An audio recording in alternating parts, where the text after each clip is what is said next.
here we go. So this is kind of the last push of overnight sailing every couple days. I'm very emotionally wiped out. So basically it's too deep here to anchor and the sun is about to set. So we're trying to find options. Bye bye!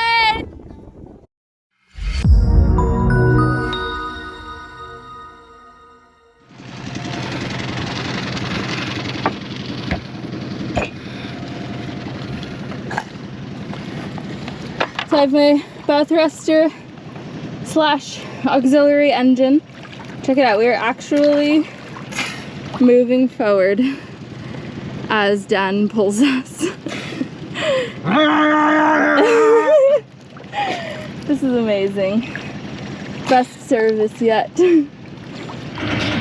So I'm taking off, it's just at sunset, and it's sort of a tricky distance. I'm trying to go 60 miles, which there's a wind shadow for half of it, and there's strong wind for the other half, so I really have no idea how long this passage. It could take me between 20 and 12 hours, which makes passage planning really hard.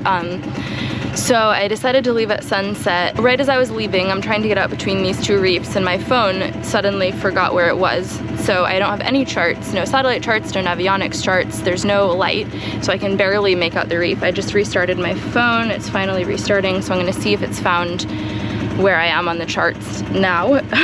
But if it doesn't, then we're gonna have some problems. Let me see. Hopefully it's found me.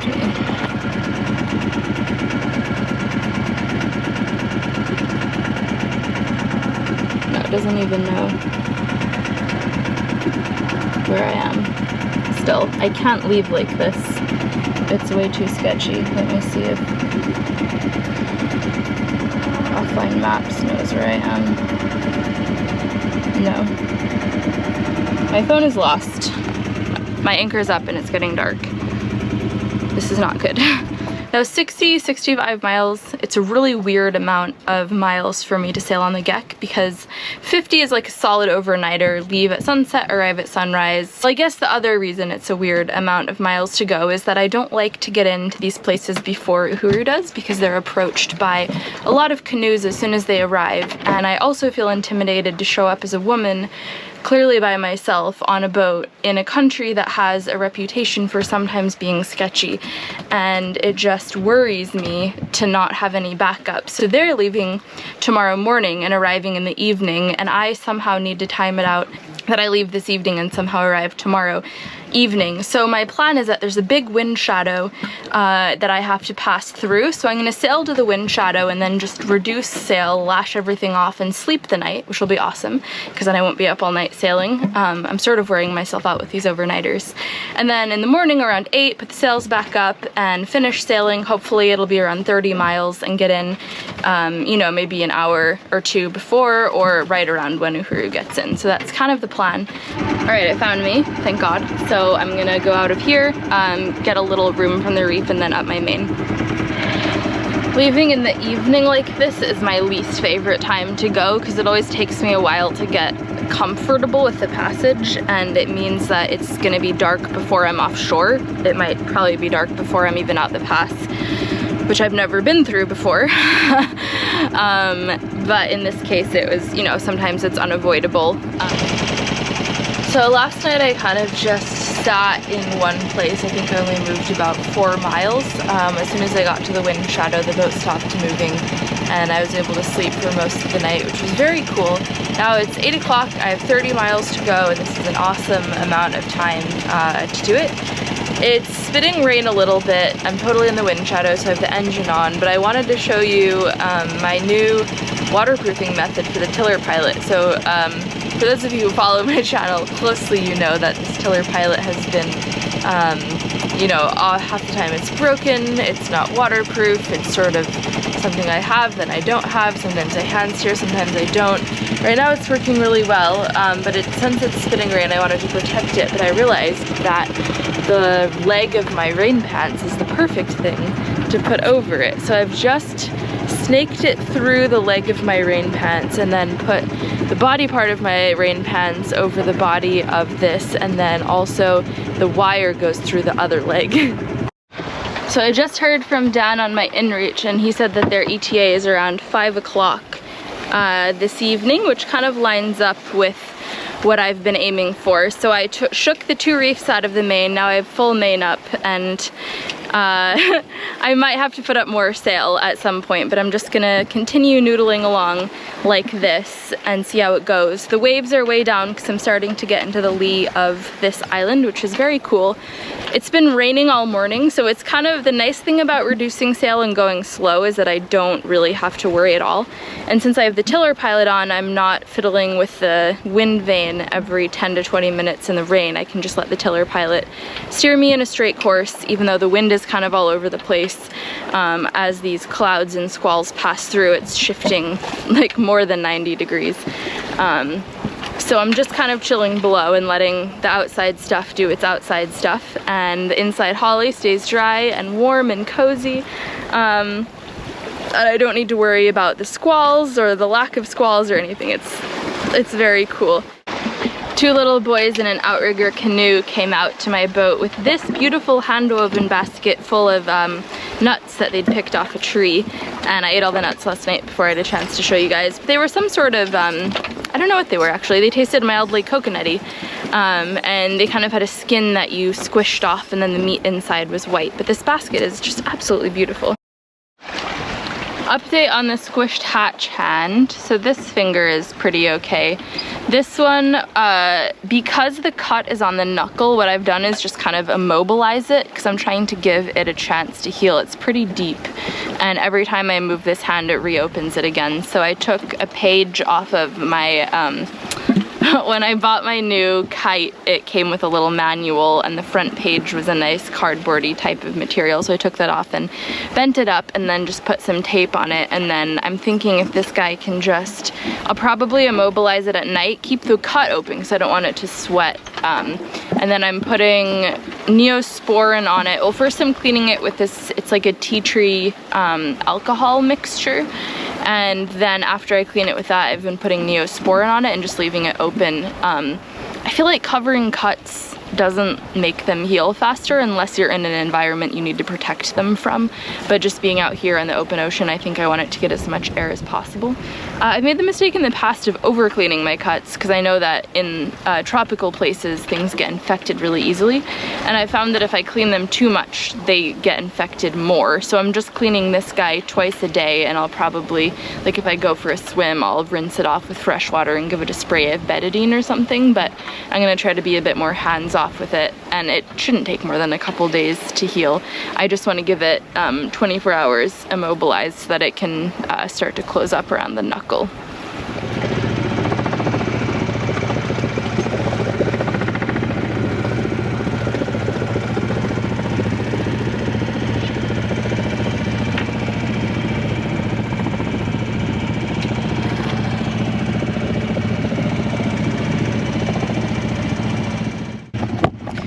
Yeah, so basically it's too deep here to anchor, and the sun is about to set, so we're trying to find options. There's an enormous mooring that looks like it's gonna f my boat up if I go on it, but that's one option. The other option is that there's another potential anchorage. We don't have a lot of time to check it out. So we've just... Alright, hang on. Go ahead. What are you thinking?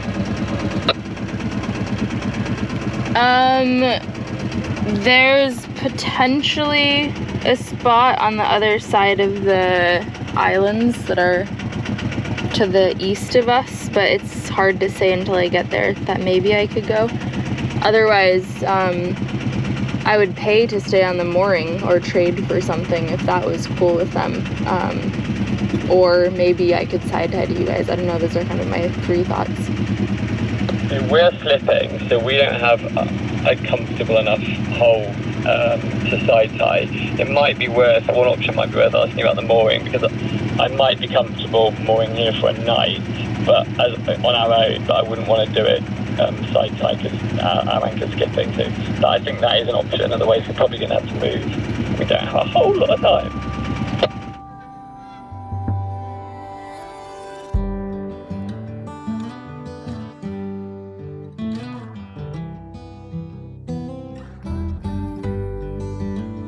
Mussel Island lies northwest of Guadalcanal. We were each allowed to pick up one of the 2 large moorings set in the deep water off the small village. We spent 3 days in this beautiful little anchorage. The village was tiny and adorable, and the people were, as usual, incredibly friendly. One afternoon, I invited 2 of the women out to my boat for coffee, and we had a lovely afternoon full of laughs, exchanging gifts, and eagerly asking each other about our different lives. There's a cut in the side of a cliff, just a 20-minute dinghy ride from where we were anchored. It's about 10 meters deep and 2 meters wide, and it carves into the cliff face probably 50 meters. I jumped into the Uhuru tender with the guys, and we sped over to explore it. They brought their scuba gear, and I brought my fins and a weight belt for freediving. There was a family who lived near the cut, and they looked after our dinghy while we did our dive in exchange for a t-shirt and a couple bucks. They used vines from the forest growing above to swing back and forth across the cut and were eagerly interested in the scuba gear and the freediving. It was a beautiful experience. All through the stages,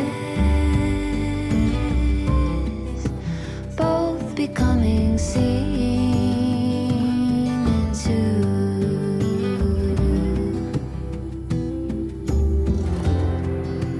Slowly we take on phosphorescence,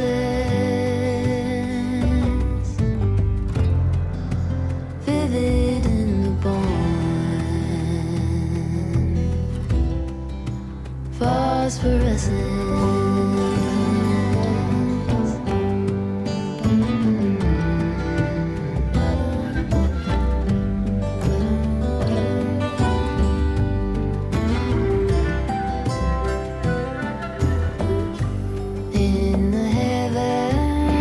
Alright, I'm getting ready to leave Russell Island and head for Marovo Lagoon. So this is kind of the last push of, you know, overnight sailing every couple days. I'm very emotionally wiped out, but this is the last overnighter for a bit, so that's really good. Just getting the boat ready, putting on my Garmin tracking. So this is how I track myself.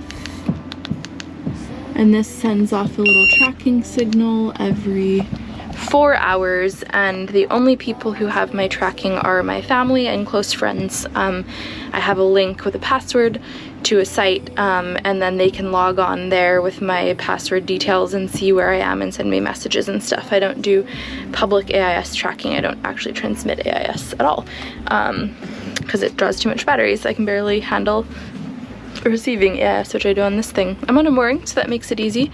I'm probably going to up the mainsail, turn on the engine, and then just motor sail off the mooring and out into the night.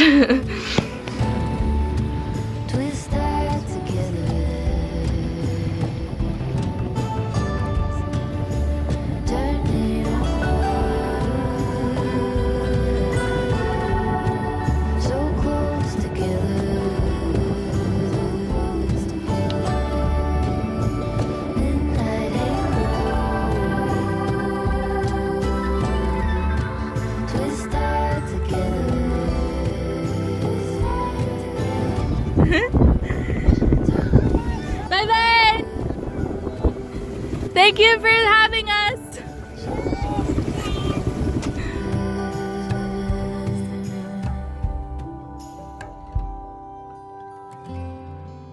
Slowly we take on.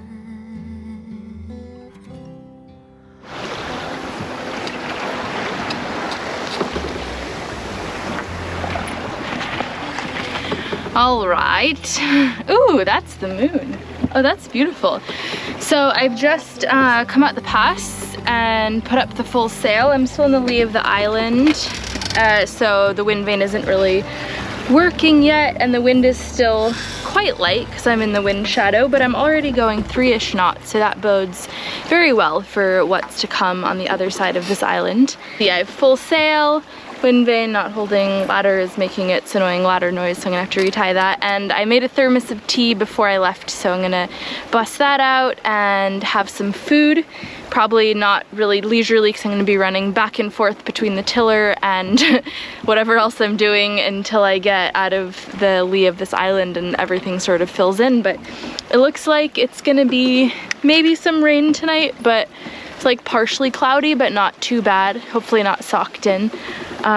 And the wind is just gonna stay light, and I mean, knock on wood, I think it's gonna be a nice passage. So here's to hoping that stays true.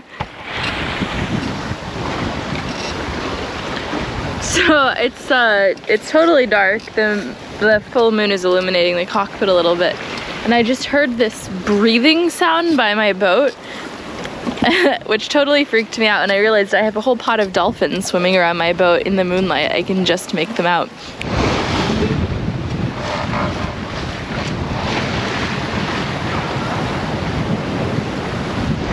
It's 7:45 and I'm coming up on the little pass to get in. I'm right alongside Uhuru. James just radioed me to ask if I should speed up or slow down, or he should speed up or slow down, and I was like, well, I just have the one sail up and I can't adjust it, so I'm kind of a one-speed pony at the moment. So he said, well, basically it looks like we're gonna get to the pass around the same time, but I'll probably try to tuck in behind them. But there's not really any way for me to adjust my speed unless I change head sails or something, which seems silly 3 miles from the anchorage. So we decided we're just gonna see what happens. Likely I will just take down my sail and then motor, and then I go really slow. Anyway, it was insanely rough last night. There's kind of a gap between the islands that we were sailing through, and it was seas on the beam, big breaking seas, and the boat was just flying over on its ear. The wind was forecast to be really light, but it never was really light. So I had the big head sail up, and it was supposed to die at 4 in the morning. So I was like, oh, okay, I'll just strike the main, and then when the wind starts to die, I'll put the main back up, but at least I won't have to do a head sail change in the middle of the night. And it turns out I never had to do any sail changes because the wind just stayed strong, and I made awesome time. Super fast sail all around. I just had some coffee and gingerbread, and now I'm inserting myself into the cockpit to steer the Geck into this anchorage, which should be really nice and flat and lovely. That's the hope anyway, so we'll see what happens.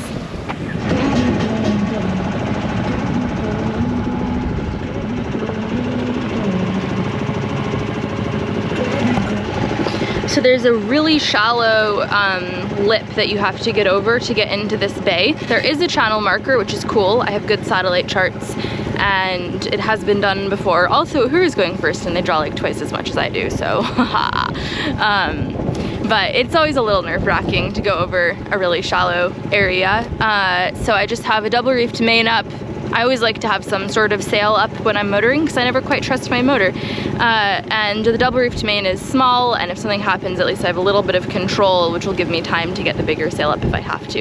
It also just adds some speed because, as we all know, I motor quite slowly. So I'm approaching the lip now, and I'm switching between navionics and the satellite charts. I'm not going to film the chart as I'm going over it, but I'll film it after so that you can see what it is that I'm doing, because right now I'm in focus mode, as you can tell, because I'm chatting.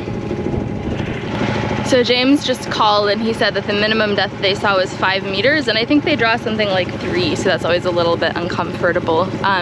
It's wild. I'm only a couple hundred meters from the buoy, and I'm in 80 meters of water. The reefs here are just wild. They don't really give you any warning. They just suddenly appear.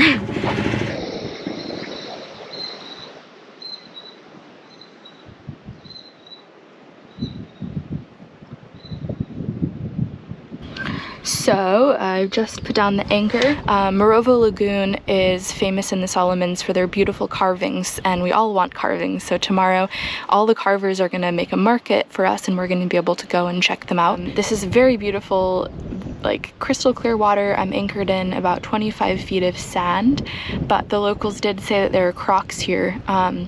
So they said walking on the beach is okay, but it's a bit mangrovey. So I do want to go in the water, but I'm just gonna sort of go next to the boat and hang on to the ladder, because as you guys know, the only way I can wash is by getting in the salt water, and I've just been sailing overnight and I'm disgusting. So I'm not gonna stop going in the water, but I'm just gonna be scared while I do it.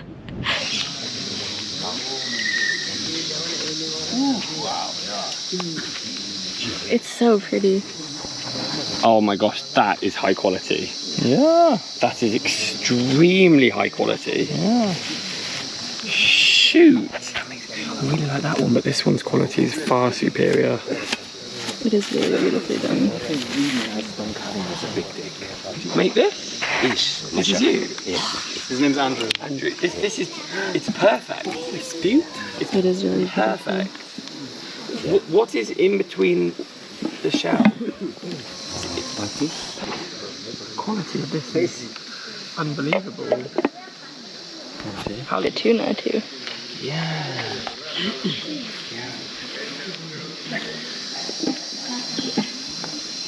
To the water, and the crocodile bite it, and the blood ran back to the brain, and the dick erect. Eh?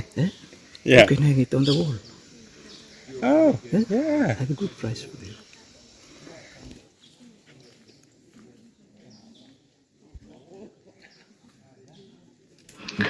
So I just got back from the market and I have done, so I've bought some bowls. The guy who was selling the bowls didn't want to trade. He wanted money for these really beautiful bowls. So here's a tiny one.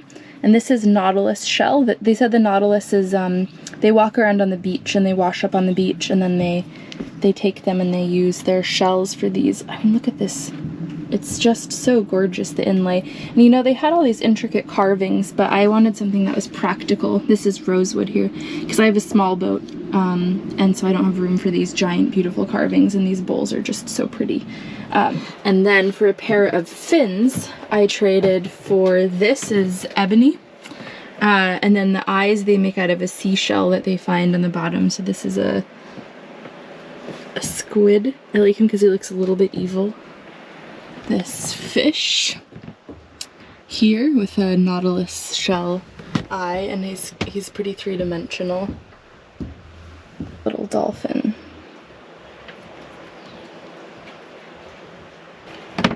So I have some gifts to give away. I love the bowls, but I feel like they're a little too big for the geck, but I just feel like one day I'm gonna have a house, you know, and then I'm gonna want them. Thank you for watching this week's video. I put up new videos every 2 weeks on Mondays on YouTube, and for my patrons, you guys get a snack on the weeks that I don't put out full length YouTube.